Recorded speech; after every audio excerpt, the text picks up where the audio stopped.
لوگوں میں بہت سارے ہیں جو اللہ تعالیٰ کی عبادت کرتے ہیں ایک طرف، ایک حد یا ایک کنارے یا ایک مقصد سے۔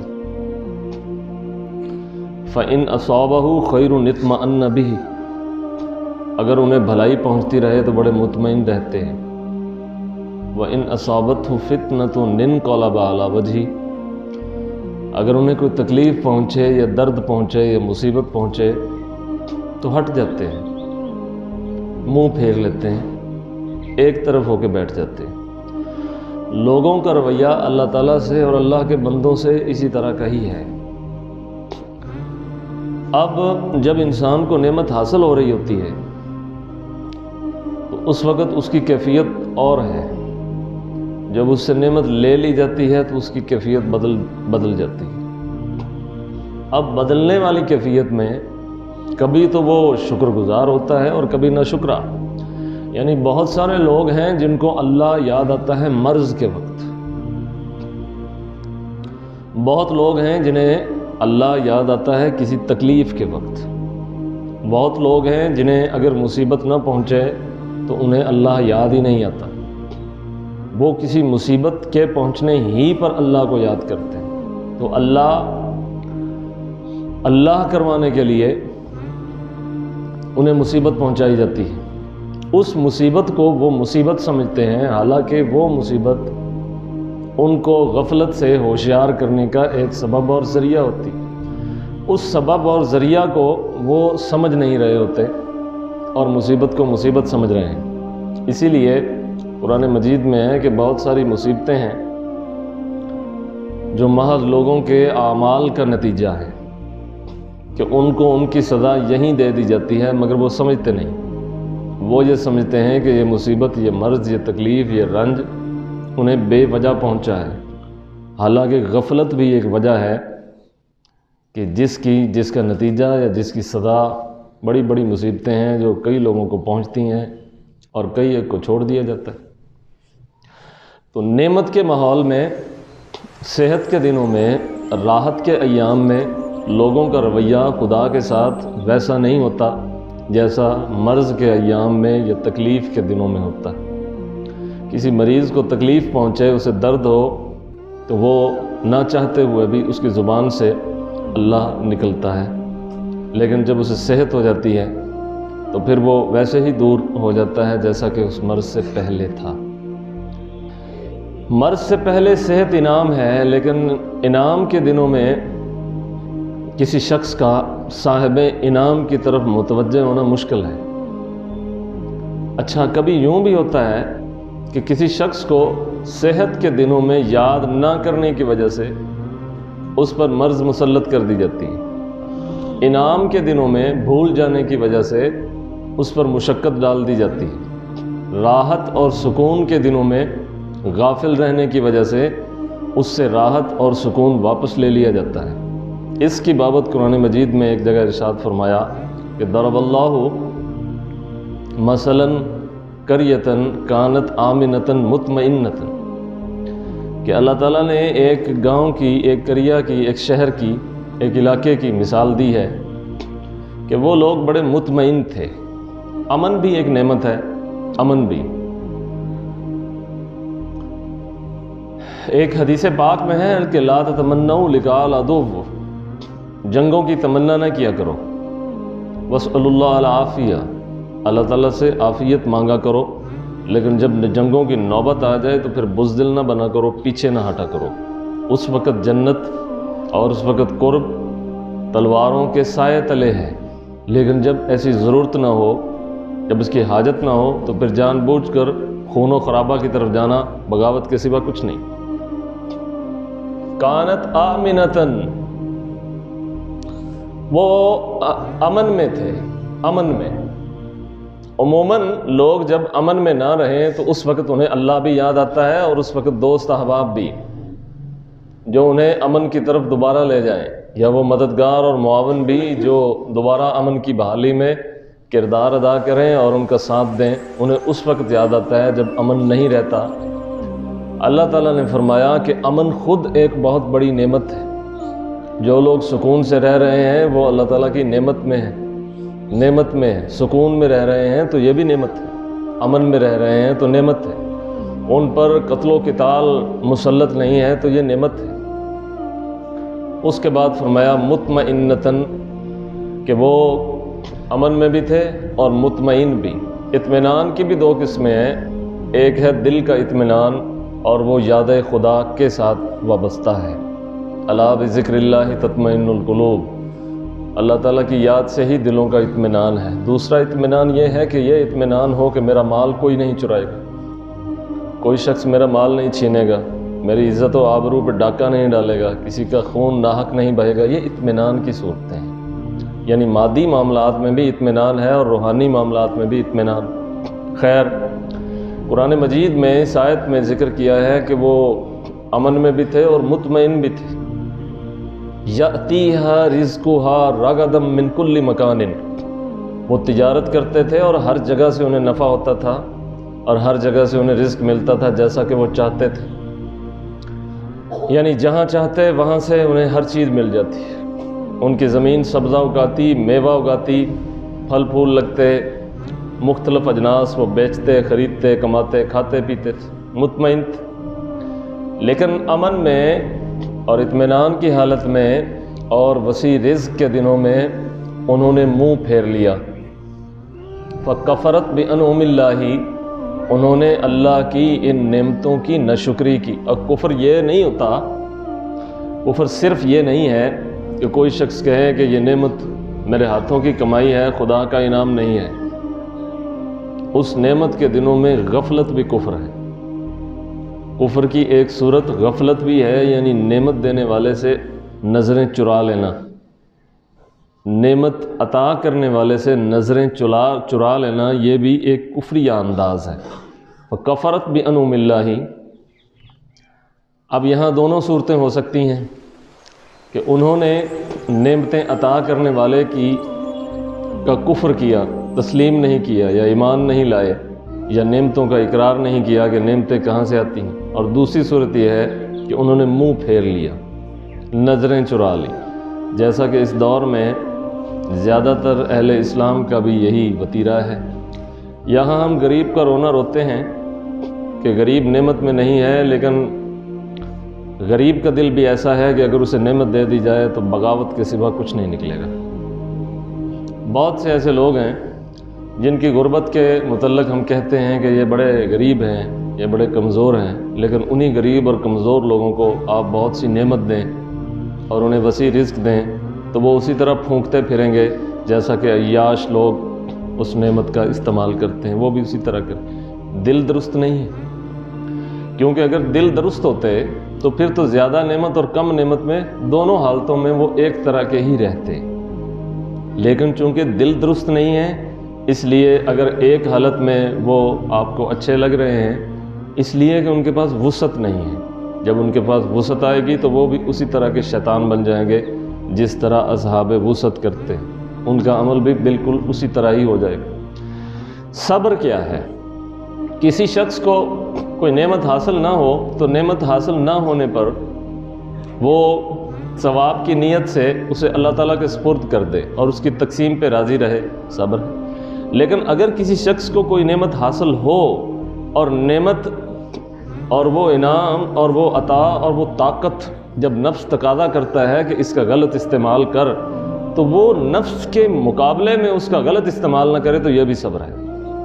مثلاً کوئی صحت مند آدمی ہے اور اس کے پاس ایسے اسباب بھی ہیں، ایسا ماحول بھی ہے کہ وہ بدکاری بھی کر سکتا ہے اور بڑے بڑے برے کام بھی کر سکتا ہے، اور اس کا نفس اسے بار بار اس چیز کی طرف دعوت بھی دیتا ہے، تو چاہیے یہ ضرورت اس امر کی ہے کہ وہ نفس کی اس دعوت پر صبر کرے، یہ بھی ایک صبر ہے۔ اس لیے اللہ تعالیٰ نے قرآن مجید میں فرمایا ہے کہ خدا صبر کرنے والوں کے ساتھ ہے، وہ چاہے تنگی میں ہو یا چاہے فراخی میں ہو۔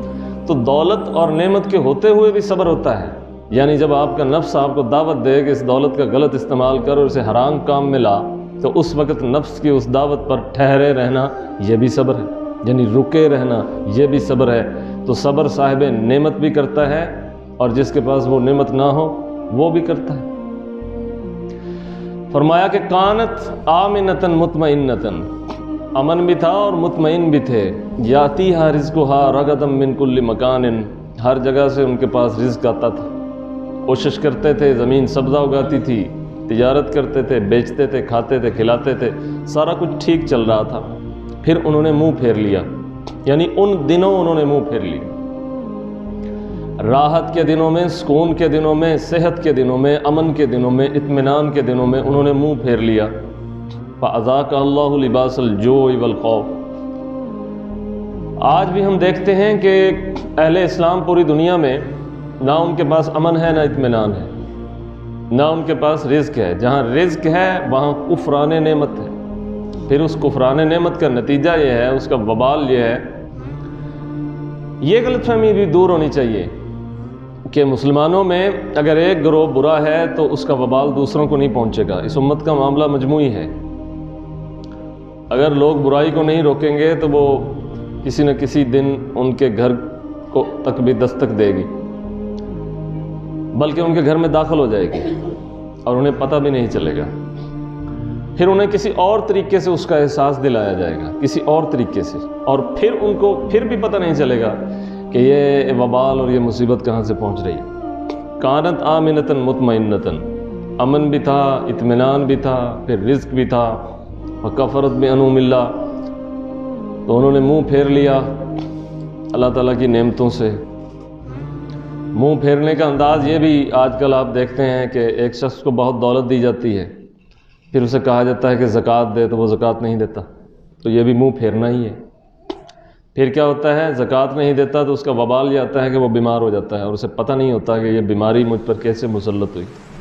دراصل وہ کفران نعمت ہی کی وجہ سے مسلط ہوتی ہے، اسے محسوس نہیں ہوتا۔ اسے بتائے کون کہ یہ تو وبال اسی بھول کا ہے، یا اسی جی چرانے کا ہے، یا منہ پھیرنے کا ہے، جو نعمت کے دنوں میں تیرا اپنا عمل تھا اور اس کی سزا تجھے بیماری کی صورت میں دی جا رہی ہے۔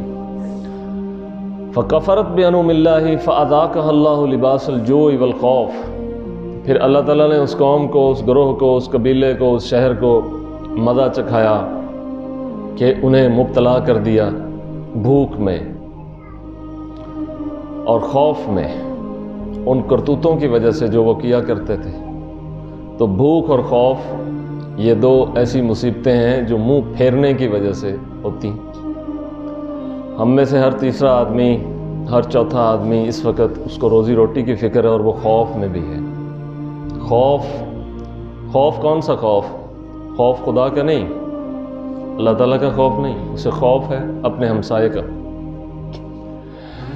ہاں، عزت چرائے گا یا مال چرا لے گا، اسے خوف ہے اپنے رشتہ داروں کا، اسے خوف ہے اپنے دوست احباب کا، اسے خوف ہے اپنے عزیز و اقارب کا، اسے خوف ہے سیاستدانوں کا، اسے خوف ہے بیوروکریسی کا، اسے خوف ہے اسٹیبلشمنٹ کا، اسے خوف ہے انٹرنیشنل سطح پہ لابنگ کا، پراکسی وار کا، اور پوری کی پوری ریاست کو یا قوم کو یا ملک کو مجموعی طور پر ایسے خوف میں مبتلا کر دیا گیا ہے کہ جو صبح و شام، دن رات، لیل و نہار لوگوں کے دلوں پر، ان کے دماغوں پر، ان کی فکر پر مسلط ہے۔ ہر آدمی کا خوف ہے، حتیٰ کہ مسجد میں آنے والا نمازی، اس کو بھی خوف ہے میرے کو جوتا چرا کے لے جائے۔ نماز کے اندر بار بار اسے خیال آتا رہتا ہے کہ میں کوئی قیمتی جوتا پہن کے آیا ہوں، اب یہ کوئی یقین نہیں ہے کہ یہ جوتا واپس گھر لے کر جاؤں گا یا نہیں۔ یہ حالت ہو چکی۔ فَأَذَاقَهَا اللَّهُ لِبَاسَ الْجُوعِ وَالْخَوْفِ۔ تو یہ بھوک اور خوف، یہ دونوں ایسی مصیبتیں ہیں جو کفران نعمت سے ہوتی ہیں، اور کفران نعمت کے بارے میں یہ غلط فہمی دور کر لینی چاہیے کہ کفر خدا کا انکار ہی ہے۔ کفر صرف خدا کا انکار نہیں ہے، خدا کو مان کر منہ پھیر لینا یہ بھی ویسا ہی عمل ہے جیسا کافروں کا ہوتا ہے۔ ایک حدیث پاک میں یہ جو فرمایا گیا ہے کہ مومن اور کافر کے بیچ فرق نماز ہے، اور دوسری روایت میں یہ ہے کہ جس نے جان بوجھ کے نماز چھوڑی تو اس نے کفر کیا۔ تو اس کا یہ مطلب نہیں کہ بے نمازی کافر ہو گیا ہے، اس کا یہ مطلب ہے کہ بے نماز ہونا ویسا ہی ہے جیسا کافروں کا عمل ہے، یعنی انہوں نے بھی نہیں پڑھنی اور انہوں نے بھی نہیں پڑھنی۔ تو اگر ان دونوں سے ان کا عقیدہ نہ پوچھا جائے اور صرف ان کا عمل اور رویہ دیکھا جائے تو رویے میں یہ دونوں برابر ہو جائیں گے۔ کفریہ رویہ بھی ہوتا ہے، کفریہ عمل بھی ہے، کفر ایک عقیدہ بھی ہے اور کفر ایک رویہ بھی ہے۔ یعنی جب سب لوگ منہ پھیر لیں تو یہ منہ پھیرنا بھی ایک کفریہ رویہ ہے۔ اہل اسلام نے تاریخ میں جب بھی خدا سے منہ پھیرا ہے تو اس کفریہ رویے کا وبال ان تک پہنچا ہے، آج بھی پہنچ رہا ہے۔ وَكَفَرَتْ بِأَنْعُمِ اللَّهِ فَأَذَاقَهَا اللَّهُ لِبَاسَ الْجُوعِ وَالْخَوْفِ بِمَا كَانُوا يَصْنَعُونَ۔ پھر اللہ تعالیٰ نے ان کو مبتلا کر دیا بھوک میں اور خوف میں۔ تو بھوک آج کل تو جن کے پیٹ بھرے ہیں ان کو بھی خوف ہے بھوک کا، جن کے پاس بہت کچھ ہے وہ بھی ڈر رہے ہیں کہ یہ سارا کچھ کہیں ہم سے چھین نہ لیا جائے۔ بڑے بڑے لوگ ہیں، جاگیردار ہیں اور سرمایہ دار ہیں اور بڑے بڑے عہدوں پہ فائز ہیں، ان کو بھی خوف ہے، ان کو بھی خوف ہے۔ کچھ لوگوں کی ایک ذریعہ معاش جو ہے وہ عارضی ہے اور کچھ کا مستقل ہے، جن کا مستقل ہے ان کو بھی خوف ہے۔ ساری زندگی جمع کرتے ہیں لیکن پھر بھی خوف نہیں جاتا، ساری زندگی جمع کرتے ہیں خوف نہیں جاتا۔ یہ خوف کیوں نہیں جا رہا؟ کبھی اگر ہم غور کریں تو کہیں یہ خوف وہ خوف تو نہیں کہ جو مسلط کر دیا جاتا ہے۔ یقیناً یہ وہی خوف ہے جو مسلط کر دیا جاتا ہے کسی قوم کے منہ پھیرنے کی وجہ سے۔ ایک دن میں 10 گھنٹے دوستوں کے ساتھ باتیں کرنے والا شخص جب اسے ذکر الہی کے لیے بلایا جائے تو 10 منٹ نہیں دے سکتا۔ منہ پھیرنا اسے ہی کہتے ہیں، منہ پھیرنا اسے ہی کہتے ہیں۔ کسی بھی قوم کے گراؤنڈ آباد ہوں اور ان کے سینما گھر آباد ہوں اور ان کی پبلک پلیسز، ان کے بازار، ساری جگہیں آباد ہوں، اس قوم کی مساجد اور عبادت گاہیں ویران ہوں، اسے ہی تو منہ پھیرنا کہتے ہیں۔ اور کسے کہتے ہیں منہ پھیرنا؟ جس قوم میں زکوٰۃ کو تاوان سمجھ لیا جائے اور جس قوم میں سخاوت بخل بن جائے، بخل یعنی جس شخص کو سخی ہونا چاہیے وہ شخص زیادہ بخیل، بخل در بخل میں دھنستا جا رہا ہے۔ منہ پھیرنا اسے ہی تو کہتے ہیں، اسے ہی کہتے ہیں۔ جس قوم کو یہ حکم دیا جائے کہ تم نے دیگر تہذیبوں پہ غالب آنا ہے، کیسے غالب آنا ہے؟ کیسے غالب آنا ہے؟ سچائی سے، امانت داری سے، دیانتداری سے۔ وہ قوم جھوٹ میں اتنی ہی بڑھ جائے، بددیانتی میں اتنی ہی بڑھ جائے، خیانت میں اتنی ہی بڑھ جائے، اسے ہی تو منہ پھیرنا کہتے ہیں۔ اب اس کے بعد اس قوم کی دعائیں کیسے قبول ہوں گی؟ ایک حدیث پاک میں رسول کریم صلی اللہ علیہ وسلم نے ڈرایا، ویل للعرب من الشر قد اقترب، کہ بربادی ہے اہل عرب کے لیے اس شر سے جو قریب آ چکا۔ لوگوں نے کہا انہلک وفینا الصالحون، ہم ہلاک ہو جائیں گے اور ہمارے اندر نیک لوگ بھی ہیں پھر بھی ہم ہلاک ہو جائیں گے۔ فرمایا ہاں، جب تمہاری اکثریت بدکاری میں مبتلا ہو جائے گی، جب تمہاری اکثریت نیکی کا حکم دینے اور برائی سے منع کرنے کے رویے کو چھوڑ دے گی، پھر تمہارے اندر کچھ چند نیک لوگ بھی ہوں گے تو تمہاری دعائیں بھی قبول نہیں ہوں گی اور تم ہلاک ہو جاؤ گے۔ یہاں ہلاک ہونے کا یہ مطلب نہیں کہ تمہارے لوگ مار دیے جائیں گے، یہاں ہلاک ہونے کا یہ مطلب ہے کہ تمہارے پاس وہ شے نہیں رہے گی جو تمہارے آباء و اجداد کے پاس تھی، وہ فکر نہیں رہے گی، وہ عادت، وہ روش، وہ طریقہ، وہ سنت نہیں رہے گی۔ آج ہم دیکھتے ہیں تو اکثر اگر یہ بتایا نہ جائے کہ یہ مسلمان ہے اور یہ کافر ہے تو صرف عادات کو دیکھ کر اندازہ لگایا جائے تو سب ایک ہی طرح کے محسوس ہوتے ہیں، سب ایک ہی طرح۔ اسے ہی تو منہ پھیرنا کہتے ہیں۔ وَكَفَرَتْ بِأَنْعُمِ اللَّهِ کسے کہتے ہیں؟ ایک صحت مند آدمی کو ایام صحت میں، صحت ایک بہت بڑی نعمت ہے، بہت بڑی۔ قدر صحت مریض سے پوچھو، تندرستی 1000 نعمت ہے، لیکن صحت کے دنوں میں اس کے حالات بڑے عجیب ہوتے ہیں۔ اسی شخص کو بیمار کر دیا جائے تو اس کے حالات ذرا مختلف ہو جاتے ہیں۔ آپ ہاسپٹل میں جائیں، جتنے بیمار پڑے ہیں یہ بڑے خوش اخلاق ہوں گے، کیوں؟ بیماری میں ہے نا۔ اگر ان کو صحت دے دی جائے گی تو یہ پھر ویسے ہو جائیں گے۔ ہاں، گداگر اگر عاجزی نہ کرے تو کیا کرے؟ اس کی تو مجبوری ہے، ایک فقیر، ایک گداگر اگر کسی کے سامنے عاجزی کرتا ہے، سر جھکاتا، تو اس کی تو مجبوری ہے، لیکن اسی گداگر کو آپ اتنا دیں کہ بہت زیادہ ہو جائے، پھر دیکھیں عاجزی کرتا ہے یا نہیں کرتا، پھر نہیں کرے گا۔ تو ہمارے دل جو ہے وہ کفران نعمت سے اٹے پڑے ہیں۔ اگر ہمیں نعمت دے بھی دی جائے تو پھر بھی ویسے ہیں، نہیں دی گئی پھر بھی ویسے، تو وقت دینے کے لیے تیار نہیں ہوتے، اسے ہی تو کفران نعمت کہتے ہیں۔ پھر عذاب مسلط ہوتا ہے، لباس الجوع والخوف، بھوک کا اور خوف کا۔ آج ہر تیسرا آدمی خوف میں مبتلا ہے، کسی کو کوئی گارنٹی نہیں ہے، کسی کی کوئی ضمانت نہیں ہے، کسی پر کوئی اعتبار نہیں ہے، نہ کسی کو کسی ادارے پر اعتبار ہے، نہ کسی کو دوسرے اپنے عزیز و اقارب پر اعتبار ہے، نہ کسی کو اپنے ہمسائے پہ اعتبار ہے۔ یہ اعتبار قائم کرنے کے لیے ہمسائے کے حقوق کی اس قدر شدید رعایت کا حکم دیا تھا اور اس قدر وصیت فرمائی تھی کہ دوستوں نے سمجھا شاید ہمسائے کو وارث بنانے لگے ہیں یا ورثاء میں شامل کرنے لگے ہیں، حالانکہ ہمسائے کو ورثاء میں شامل نہیں کیا جا رہا تھا، بلکہ صرف اور صرف ہمسائے کے حقوق کی طرف توجہ دلائی جا رہی تھی، تاکہ ہر کوئی جب اپنے ہمسائے کے متعلق سوچے گا تو پورا معاشرہ ہی سدھر جائے گا، یہ خوف سے نکل آئیں گے۔ آج کسی کو کسی پہ اعتبار نہیں ہے تو یہ خوف کا ماحول ایک عذاب سے کم نہیں ہے، اور یہ منہ پھیرنے کی وجہ سے ایک شخص کو موقع نہیں ملتا، وہ نیک ہے، جب اس کو موقع ملے گا پھر دیکھیں گے کیا کرتا ہے۔ ہاں، ایک مریض ہے، موقع نہیں ملا، جب اس کو صحت یاب ہوگا، جب اس کے پاس نعمت ہوگی، جب دولت ہوگی، جب فراخی ہوگی، جب وسعت ہوگی، پھر اس کو دیکھیں گے کیا کرتا ہے، اس وقت دیکھیں گے کیا کرتا ہے۔ مرض کی حالت میں اور تکلیف کی حالت میں تو بہت بڑے گھٹیا بھی بڑے پارسا ہو جاتے ہیں، ان کو دیکھا جائے گا جب ان کے پاس وہ نعمت نہیں رہے گی۔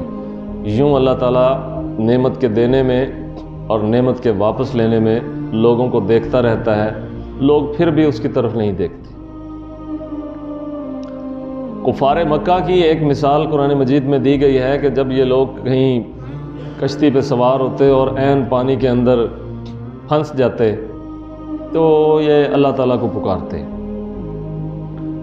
بڑے صدق دل سے اور بڑے خلوص سے اور بڑے اہتمام سے، پھر جب اس سے نکال لیے جاتے اور بڑے امن سے اطمینان سے اپنے گھروں کو پہنچ جاتے، تو پھر اس کے بعد دوبارہ اپنی روش پر آ جاتے۔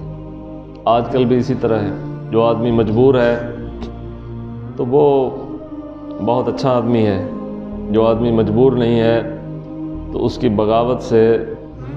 بغاوت سے پورا علاقہ پریشان ہے۔ لوگوں کو دی جانے والی نعمتیں دوسرے لوگوں کے لیے وبال ہیں، لوگوں کو جو نعمتیں دی جاتی ہیں وہ ان کے ہمسایوں کے لیے وبال ہیں، وہ اہل محلہ کے لیے وبال ہے، وہ ان کے رشتہ داروں کے لیے وبال ہیں، وہ ان کے گھر والوں کے لیے وبال ہے، کیونکہ جس کو جتنا دیا جاتا ہے وہ گھٹیا پن میں اتنا ہی بڑھتا جاتا ہے، جس کو جتنا عطا ہوتا ہے وہ بری عادتوں میں اتنا ہی بڑھتا جاتا ہے۔ عام طور پہ آپ کسی جوان کو 20 روپے دیں، جسے 20 روپے ہی کی ضرورت ہے، تو وہ 20 روپے میں اچھا گزارا کر لے گا۔ جب آپ اس کو 50 دیں گے تو وہ بقیہ 30 کا کیا کرے گا؟ وہ بقیہ 30 کا وہی کرے گا جو اس کے دوست کرتے ہیں۔ اگر اس کا دوست سگریٹ پیتا ہے تو وہ بقیہ 30 کی سگریٹ خریدے گا، اگر شراب پیتا ہے تو وہ اس سے شراب خریدے گا، یعنی اسے 20 کی ضرورت تھی تو اسے 50 دے دیے گئے، چونکہ اس کا دل درست نہیں تھا اس لیے 30 کا اس نے غلط استعمال کی۔ تو آدمی کا پتہ اس وقت چلتا ہے جب اسے نعمت دی جاتی ہے، جب اس کے پاس نعمت نہ ہو تو پھر اس کی عاجزی اور اس کی شرافت، اس کا کوئی اعتبار نہیں۔ اس لیے شریف بھی 2 طرح کے ہوتے ہیں، شرفاء کا ایک گروہ وہ ہے جو طبعی شریف ہے، یعنی ویسے ہی شریف ہے، جب ان کو نعمت اور طاقت دی جائے گی پھر شرافت کا پتہ چلے گا۔ دوسرے شریف وہ ہیں جن کے پاس طاقت بھی ہے، نعمت بھی ہے اور سارا کچھ ہے، وہ پھر بھی شریف ہیں، یہ دوسرے گروہ کو کاؤنٹ کیا جاتا ہے کہ کچھ لوگ اللہ تعالیٰ کے حکم کی تعظیم میں ایک کام کر رہے ہوتے ہیں یا ایک کام نہیں کرتے، اور کچھ لوگ لوگوں کے ڈر سے ایک کام چھوڑ دیتے ہیں۔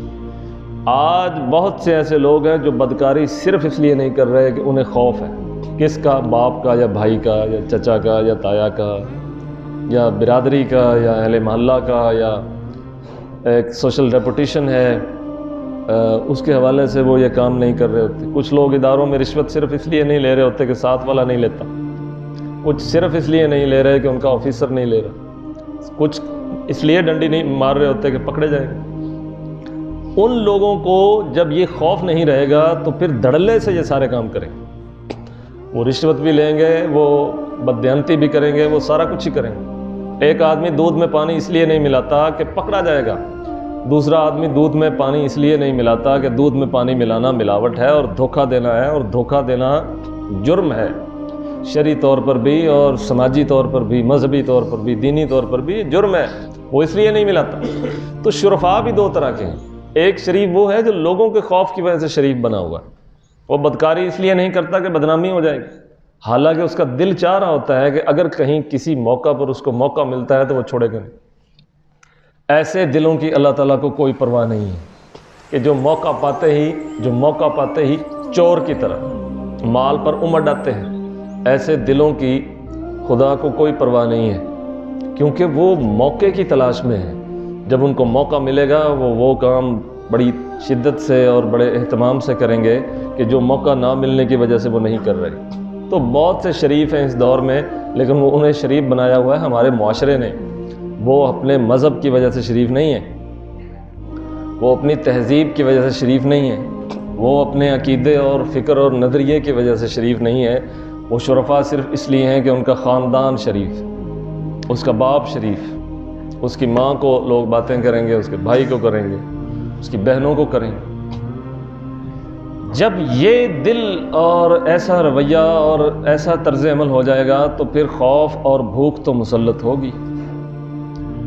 اور اہل اسلام کے لیے میں کافروں کی بات نہیں کر رہا، کافروں کے لیے یہ دنیا جنت ہے، کافروں کے لیے یہ دنیا جنت ہے۔ آپ کہیں گے کہ وہ بھی تو بڑا کچھ کر رہے ہیں لیکن ان کو دنیا میں کچھ نہیں کہا جا رہا، تو ان کو خدا نے ڈھیل دی ہے۔ یہ قرآن مجید میں اس نے خود بیان کیا ہے کہ جو مجھے مانتے ہی نہیں سو ان کو میں کیوں آزمائش میں ڈالوں، جو تسلیم ہی نہیں کرتے کہ میں ہوں، جو تسلیم ہی نہیں کرتے کہ میں نے وحی کی ہے، جو قبول ہی نہیں کرتے کہ کوئی نبی آیا ہے اور اس نے یہ میری طرف پیغام دیا ہے، تو ان کی میں آزمائش کیوں کروں؟